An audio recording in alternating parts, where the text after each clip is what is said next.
What's up, guys? We are here in Cap Hill. The Capitol building is right behind me, the capital of Colorado itself. Why are people so attracted to the Cap Hill area? Well, I'm going to be going over that. I'm going to be going over the real estate. I'm going to be going over the entertainment, the venues here, the food, some of the cool coffee shops here, and also some really good, I don't know, just tips and tricks of what to expect if you were to look into the Cap Hill area and also the Denver area. So outside of that, really excited to bring you on board. Let's go first and get some coffee. So while we're heading out to Pablo's Coffee, I really like that place. Cool, vibey, some good coffee. The only thing that I don't like about it is that they don't have free Wi-Fi. The reception is pretty good. You're looking at like 5G at about 3 to 4 bars, so putting on a hotspot is not too bad for your computer for like, maybe not streaming YouTube, but nonetheless, you can enjoy your time there with your phone hotspot. While we're on the way over to Pablo's, I will say that behind me, right there, that Capitol building, let's see if you can see it. There it is right there, that Capitol building.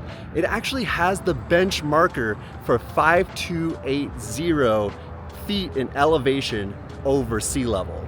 So if you ever want any more of a, I guess, more official way of saying that, hey, this is the 5280, 1 mile above sea level city, that is it. Right on the steps of the Capitol building is that bench marker. So it's pretty official to me.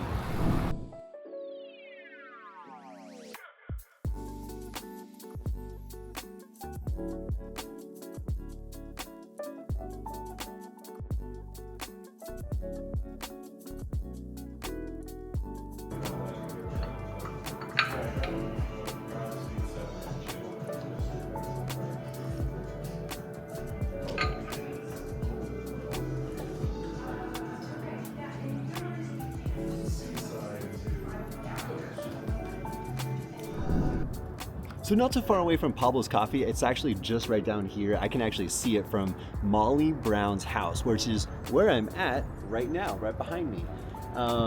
She led an interesting life. She was on the Titanic when it sank over in 1912. I wonder if she ever met Jack and Rose, but nonetheless, she was considered and nicknamed the Unsinkable Mary. Came back to Denver, lived in Cap Hill for a while, and fought for women's rights, labor rights, and also education rights, and even ran for US Senate before women were even allowed to vote. So very ambitious, very inspiring character here in the Denver area, and there's a lot of pride surrounding her, especially in the Cap Hill area.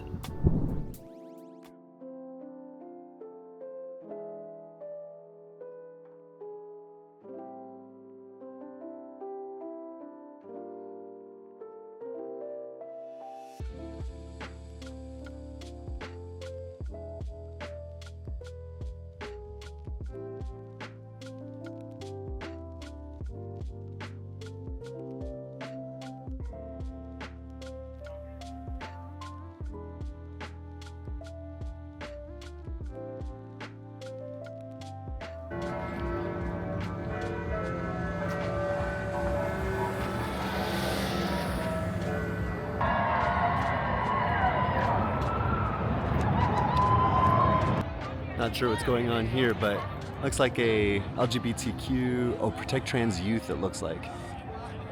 So, pretty cool demonstration. It's very progressive here, at least in Cap Hill, in Denver in general. It is more left-leaning. A lot of people here in support of the LGBTQ and trans rights. So what's really cool about the Cap Hill area is that back in the day, this was like the Beverly Hills of Denver. You got your social elites, your prospectors and businessmen and entrepreneurs that struck it rich in the gold rush days. I think it was like 1858, something like that. And a lot of these buildings here have that class and character, where it has that old school feel, that charm, that 1800s kind of feel. But over time, it does get improved. You know, it's now appropriate for more modern living, especially with electricity, plumbing for certain apartment complexes and things like that. but the charm here is very attractive compared to, let's say, going to downtown Denver, where things are like newer build and more modern, but here you keep that charm in Cap Hill. To further expand on how these elites came here to the Cap Hill area, it all came from the gold rush, or in actuality the silver rush. Silver was actually much more abundant here, especially in, I believe it was 1858 or maybe a couple decades after that, where silver was just loaded up here in the Leadville area, and a lot of those barons and tycoons that took advantage of the silver rush, they came here to Cap Hill to build their mansions and buy land for really cheap here. By the way, y'all, as much as I love making these videos for you, there's one thing I love more, and it's helping you get the right place in the Denver area. So whether it's relocating here, moving to a different spot in Denver, or just hearing my opinion on certain neighborhoods, just put it in the comments below. Hit me up. All my contact information is in the description below. I love to hear from you. So the real estate here is pretty interesting. You're getting a majority of people that live here renter owned as opposed to owner occupied. For example, I think it's 77% of people that live here in the Cap Hill area are just renters. The other 23-ish% are owned by those, or lived in by those that own that property. So there's a lot of condos here, a lot of apartments, and renters can often find solace here because the rent prices aren't too crazy here. You're looking at about $1,000 for a studio apartment, about $1,200 I believe for a 1-bedroom, and about $1,900 per month for a 2-bedroom place here in the Cap Hill area. So a lot of renters that are looking forward to find something that's a little bit more budget friendly. Cap Hill is very central and very attractive, especially when it's in regards to your budget. One more thing about the real estate market here is that the median home price is about $340,000. And that's mainly due to the fact that there's a whole bunch of condos, townhomes, and places that are in bigger complexes. Rarely do you see like a single family home in the Cap Hill neighborhood like below 600 grand or even 700 grand. This area, a lot of these bigger homes that used to be mansions just got converted into these multifamily or apartment complexes to make use of all that square footage that was there in the mansion in the first place. It's so interesting to see these older brick buildings that's probably built in the late 1800s, let's say like right behind me right there, versus what's across the street over there, these newer buildings.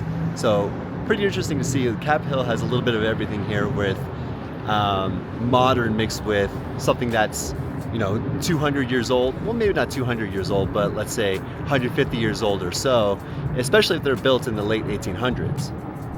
So here I am on the border of downtown Denver and Capitol Hill.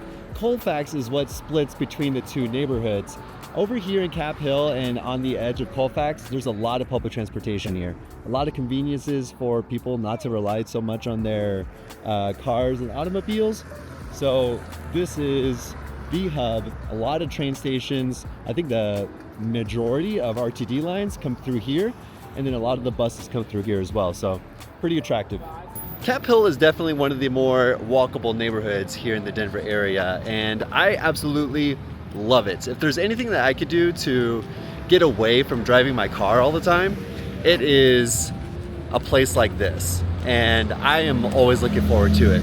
As much as I love where I live, the aspect of owning a car just kind of sucks to me, and the less I drive it, the more I'm happy. So Cap Hill is definitely more of that walkable neighborhood, and for those of you that don't like driving so much and prefer scooters to get around, especially your nearby coffee shops or places to go, this is the place to be. All right, let's talk a little bit about the music scene here. Cap Hill has always been known as sort of a countercultural hub, if anything. So back in the 50s and 60s, you had that counterculture, a lot of poets here, and people that were just against the establishment, the bigger bigger government, right? By the time the 70s and 80s came through, you had a lot of punks, a lot of rock, a lot of the OG anti-establishment people coming here to the Cap Hill area. And then finally, coming into the present day, You're looking at, you know, a lot more eclecticness, artsy, the people that are enjoying that separation, that rebelliousness that is here over in the Cap Hill area, and you can see it wherever you walk. A lot of cool stuff going around here. So on the north side of Cap Hill is Colfax Avenue, and there's a ton of venues here for any type of music that you want. For example, you got the Fillmore, where I watched Newfound Glory, one of my favorite bands growing up. The Ogden Theater, which has more of like a theatrical feel to it. And also the Bluebird Theater is really cool as well. And I've never been to this one, but the Velvet Banjo is across the street from the Fillmore Auditorium.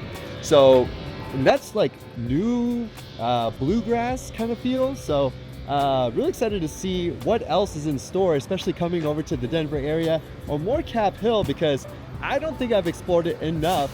And I'm really excited to see what else is here in the Cap Hill area, because I feel like I've only scratched the surface, to be honest. Oh, and before I forget, I want to ask you guys a question. What do you think of Cap Hill? I mean, what's the usual consensus? What do the other Denverites say? If you are from Denver and have lived here for over 5 years, I'm curious to know what you guys think of the Cap Hill area.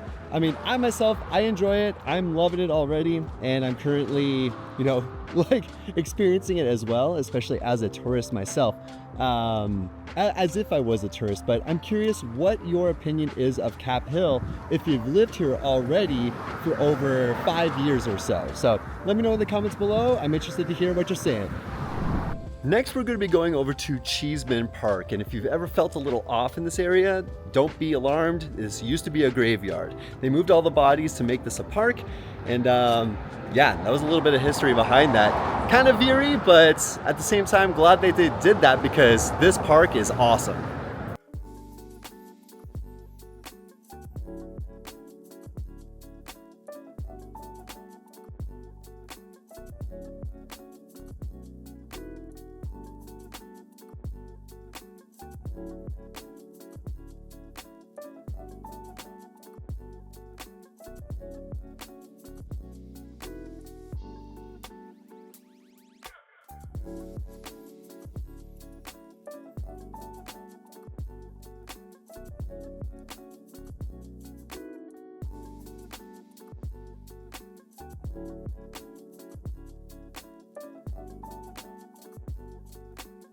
Honestly, it still blows my mind how crazy the weather can be here in Denver. I'm kind of sweating.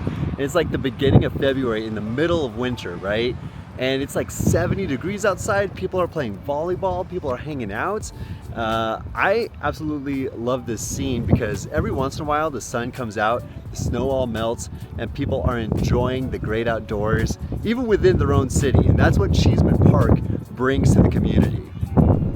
Hey, real quick before I forget, make sure you like, comment, and subscribe, and also download the relocation video down below. I'll put a QR code right here so that you will have such an advantage with moving here to the Denver area. I talk about some of these topics in the relocation guide within some of my other YouTube videos, but this is a really good start for you to understand what the Denver community is like, and also if you're planning on moving here, where to even start. Of course, you can always hit me up. All my contact information is down below in the description. So all in all, my take on Cap Hill is that it's a fun place. I have a couple of friends that live just on 12th Street and near Grant as well. And honestly, from going to the park to checking out venues to having a good bite to eat, and maybe that's something I can bring up on the next video or a different video, is some good eateries or some good places to eat, like City O City is all vegetarian. But overall, Cap Hill, I definitely enjoy this area, especially if you're into the walkable, more affordable, let's say on the rent side, and very central as well. If you were to take public transportation out, there's a lot of RTD lines and also buses that take you outside of Cap Hill.